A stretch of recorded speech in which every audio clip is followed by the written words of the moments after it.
On passe à la RDC et du cas du cardinal Fridolin Ambongo, l'archevêque de Kinshasa est dans le collimateur de la justice pour ses critiques virulentes du gouvernement congolais qu'il accuse de soutenir les miliciens de Ouazalendo dans l'est du pays. Le procureur général a lancé une ouverture d'une information judiciaire contre lui. La correspondance de Pascal Moulegua.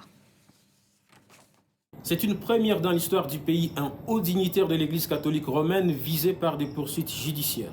Le procureur général près la Cour de cassation avait déjà lancé une convocation et attendait le 22 avril dernier à son office le cardinal Fridolin Ambongo qui selon lui a décliné l'invitation. Mais l'archidiocèse de Kinshasa que nous avons approché cet après-midi affirme que cette invitation n'est jamais parvenue ni à ses services ni au cardinal. Le procureur général ordonne l'ouverture d'un dossier judiciaire à l'encontre de l'archevêque qui pourrait ainsi être convoqué dans les prochains jours. Il lui est reproché des propos séditieux constitutifs de faux bruits, incitation des populations à la révolte et aux attentats contre les vies. Lors de la messe pascale, l'archevêque avait critiqué le gouvernement dénonçant une gabegie financière et la mauvaise gestion de la crise sécuritaire. Une agence de presse catholique lui a récemment attribué des propos accusant le gouvernement d'armer les miliciens Ouazalendo et même aussi des rebelles hutu-rwandais de FDLR dans l'Est pour faire face au M23.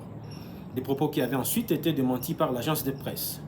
Pour le procureur, les sorties du cardinal, je cite, violentent délibérément les consciences. Dans son courrier d'instruction, le procureur général met la pression sur les magistrats en charge du dossier, dont l'inactivisme contre le cardinal serait considéré comme un fait de complicité, de déni de justice et donc susceptible de poursuite.